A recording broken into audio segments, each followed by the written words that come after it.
Colombian planes carrying U.S. deportees arrive in Bogota after Trump petrol roll. So the Colombian president, didn't he say we not taking them? That was the man, right? So damn. So the white man that's back got on the TV. Oh no, he tweeted some madness. Do we got his tweet, back, baby? I don't think we got his tweet. But anyway, he was like, we not taking them back. Trump shot out a tweet half hour later. My man sent a presidential plane up there. Read that thing, though. 2 Colombian Air Force planes carrying deportees from the United States arrived in Bogota on Tuesday, the government said, paving the way for U.S. President Donald Trump's administration to lift visa restrictions and other measures on Colombian citizens. Colombia's President Gustavo Petro averted an economic disaster over the weekend after diplomats from his government and the U.S. reached a deal on deportation flights in a dispute that had led both countries to threaten tariffs and the U.S. to impose visa measures. One plane flying from San Diego, California, brought home 110 Colombians, and the other, which departed from El Paso, Texas, brought home 91, the Colombian Foreign Ministry said on X. Deportee and engineer Andretti Alexander Barrientos, 26, told reporters at Bogota's airport he was in the U.S. for just 12 days. He went to the United States in search of more economic stability, he said.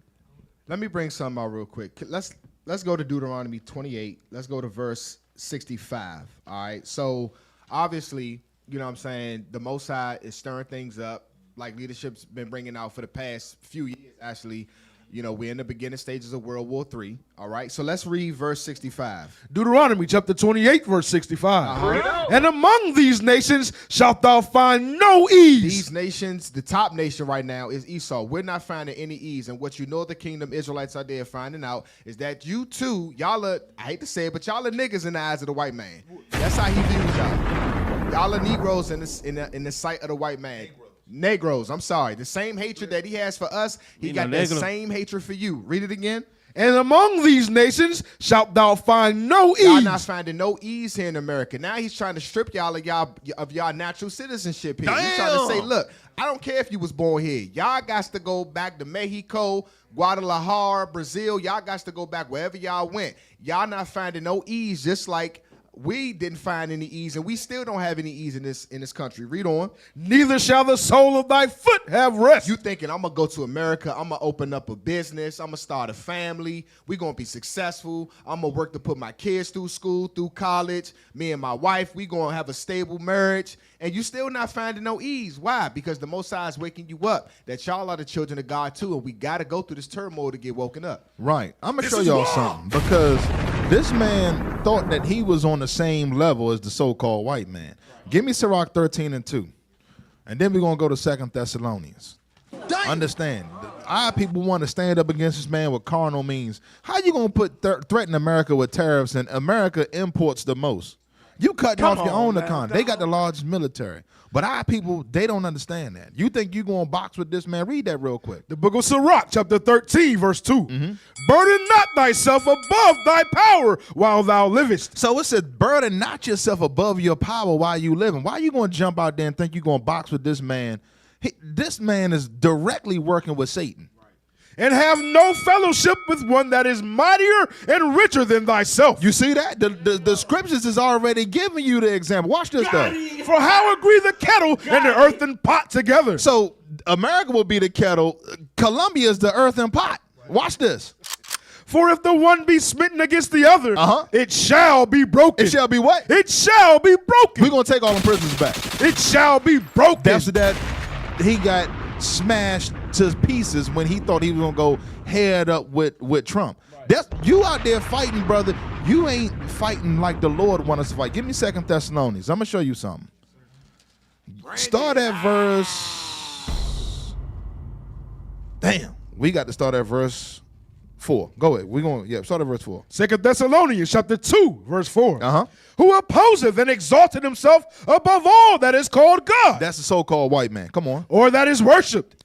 So that he as God sitteth in the temple of God. So you down in Colombia, you go to any church in Colombia, who they got on the walls? Caesar Borgia. So you already out of pocket.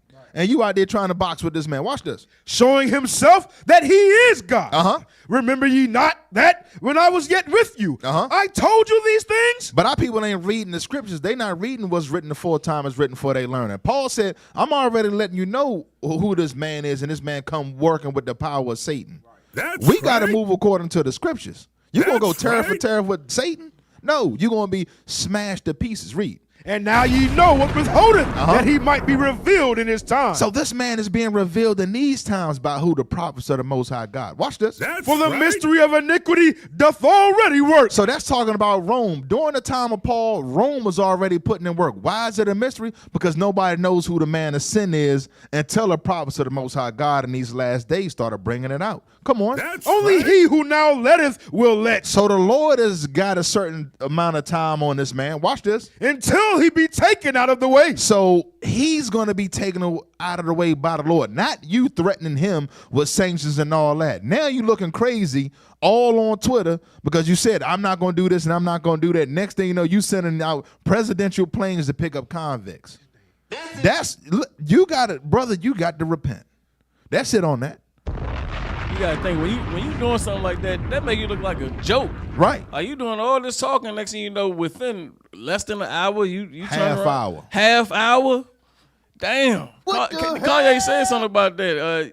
Don't ever. I'm gonna mess up the joke, man. I'm gonna mess up the line. Right. But you get the you gonna point, fix though. your lips. You fix your lips Right. and say it, then you gotta turn around and apologize. I'm sorry, Yeah. massa.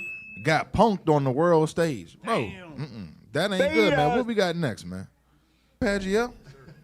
Lyft sued after 489-pound passenger told she can't fit inside car. So you got to think why she's suing, because that's false advertising. It says Lyft, but they couldn't get her.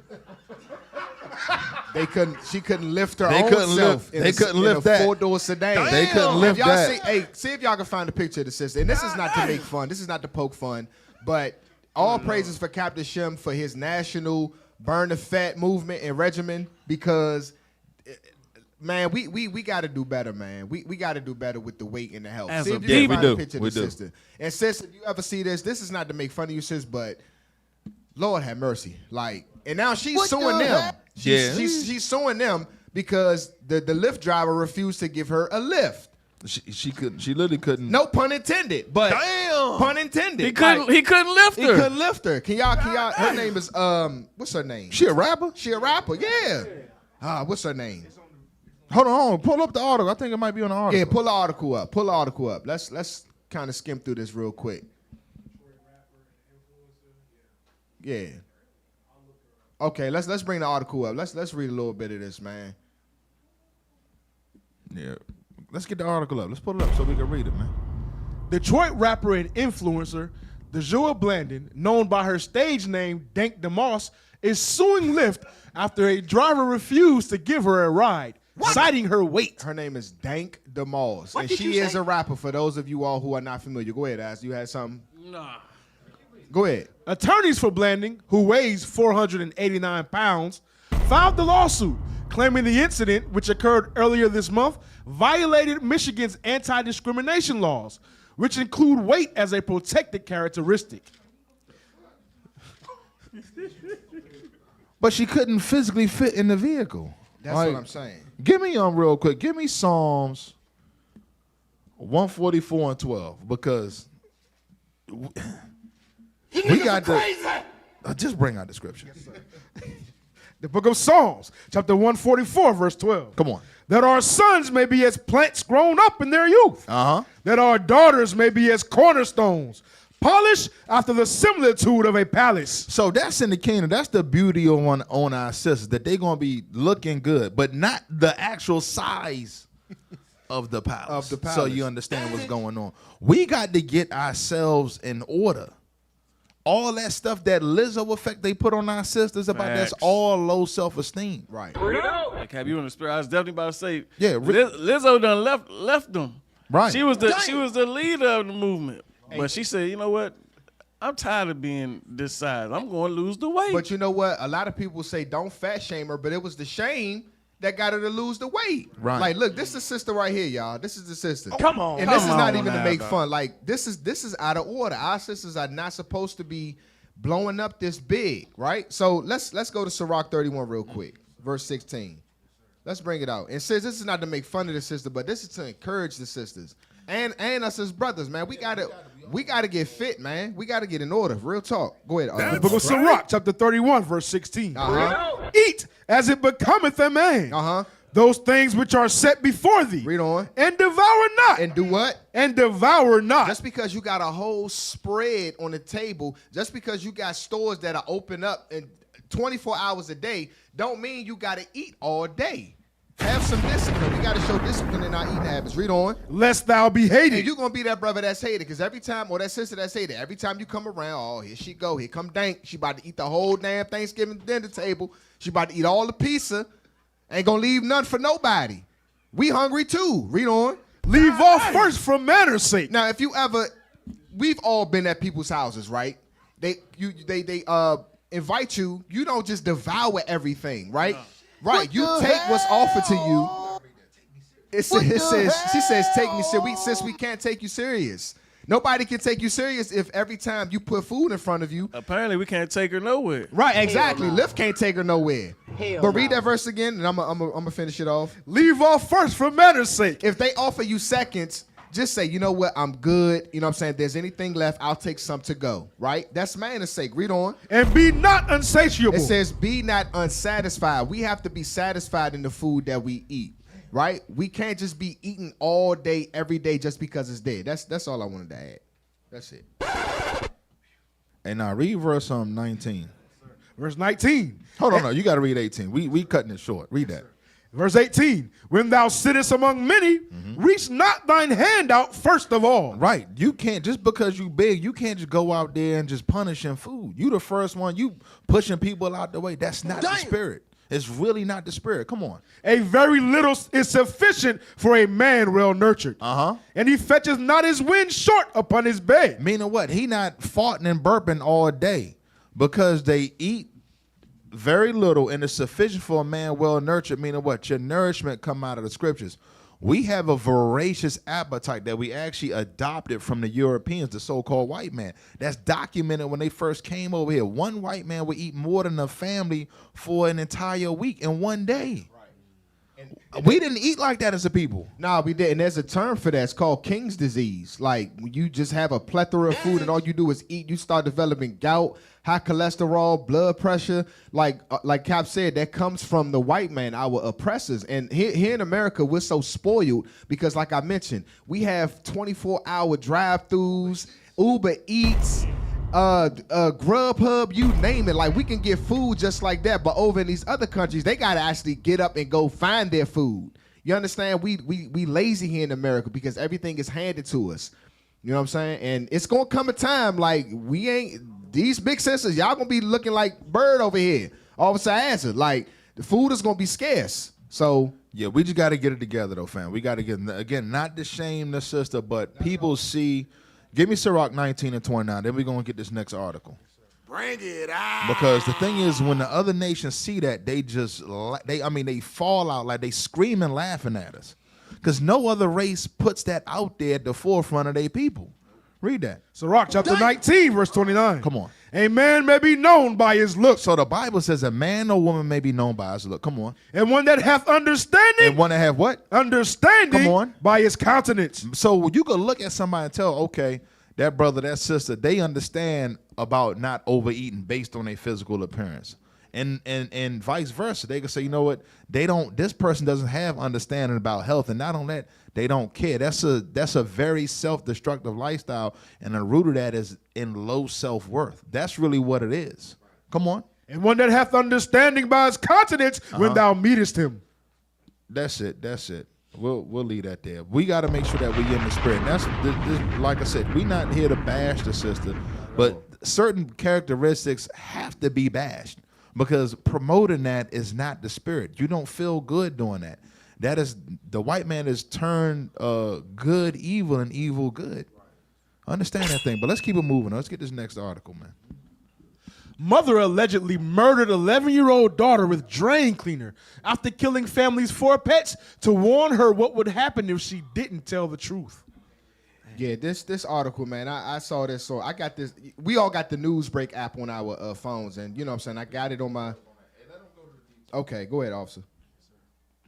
A Maryland woman is behind bars for the strangulation death of her 11-year-old daughter after previously killing the family's pets in order to frighten the child, police in the Old Line State say. Kiana Dillon, 34, stands accused of 1 count of murder in the first degree, according to the Baltimore County Police Department. The allegations against the mother of 4 are gruesome and bizarre. The defendant was arrested on Thursday after she went to a neighbor's home in Middle River, a census-designated place and part of the broader Baltimore metro area. There, Dillon allegedly said her daughter, London Olson, 11, was dead in the family's basement. Bro, that thing right there, that show you mental illness is real or not in our community, man. And give me Job 39. The book of Job, chapter 39, verse 13. Gavest thou the goodly wings unto the peacocks, or wings and feathers unto the ostrich? So the Lord is making a comparison between two very dumb birds, to put it bluntly. Watch this. Which leaveth her eggs in the earth, and warmeth them in dust, Watch this. and forgetteth that the foot may crush them? So she leave her eggs behind or leave the child at the house and then go on a cruise. That's what the Lord is making comparison to. You done forgot the child. You step and crush the egg, or you forget you got a child at the house. You're going somewhere on a cruise or somewhere to get your back blown out, and you come back, the baby dead. Come on now, dog. Or that the wild beast may break them? She is hardened against her young The ones. wild beast runs into the people out there kidnapping the kids. You got your child out there running the street and the kid getting grabbed up off the street. That's what the wild beasts do when the little young bull run astray. Come on. She is hardened against her young ones. She is what? Hardened against her young So ones. the minds of our sisters have been hardened against their young ones to the point to where she not only kill her daughter, she kills the animals first. Like, what's going on in our community? We got to start addressing this stuff with the scriptures. Come on. As though they were not hers. She treated her whole house like it wasn't even hers. That was a real sad story right there. That was a hard thing to read. Come on. Her labor is in vain without fear. That sister moving without fear. You're going to say, hey, my daughter dead in the basement. What is going on in the minds of our people, man? That's why we got to go back and cleanse our minds with the scriptures, man. You want to say something, officer? Hey, get Lamentations 4 and 3. Because this is exactly what I think of when I see articles like that. And that's not, the sad thing is that's not the only story we hear about. Like, what is wrong with our folks, man? Like, so when you see the prophets come out to your cities, to your towns, and bring these scriptures out, you need to stop and listen, because these things can be prevented. But if we want to live so-called comfortably in this world, we want to neglect our children to go on cruises. This is madness. Read that real quick. Lamentations chapter 4, verse 3. Even the sea monsters draw out the breast. They give suck to their young ones. It said, you got to note, read that one more time. Even the sea monsters draw out the that breast. very first word says, even the sea monsters. So it's basically saying, like, come on now, the sea monsters. Come on. Even the sea monsters do what? Even the sea monsters draw out the breast. They give suck to their young ones. So what's that showing? That's showing the sea monster has care for their children, care for their loved ones, even the sea monsters. But keep reading. The daughter of my people. The daughter of our people, the so-called blacks, Hispanics, Native American sisters, they what? Is become cruel. Cruel. So cruel, in fact, they can give a damn about their child because they want to go twerk on some boat. They want to go get BBLs and everything else. Like, it's madness. We got to come out of that. There's more in there. Like the ostriches in the wilderness. Just like that ostrich Cap just spoke on. Like, there's no care for our children, man. You see our sisters out on the public transportation, you know, dragging their child around. They on their phone. Like, we understand the situation that you're in can be healed by the scriptures in this Bible. So we gotta pay attention to that. You see, we just had a righteous marriage. Matter of fact, that should have been on our recap. We just had a beautiful wedding here, and that wedding was an example of how a man's supposed to step up and take care of his people. He's supposed to take care of the wife and children. So when we see this right here, it's a sad thing, man. That is, man. That is. What is a nation? Nation is family. Nation is community. Nation is men leading by example. Nation is women's support. Nation is children with role models. Nation is unity. Nation is you. It's nation time.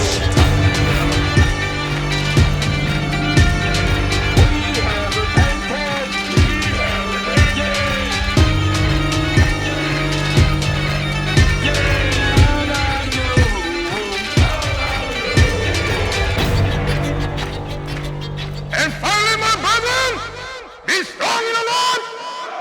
His word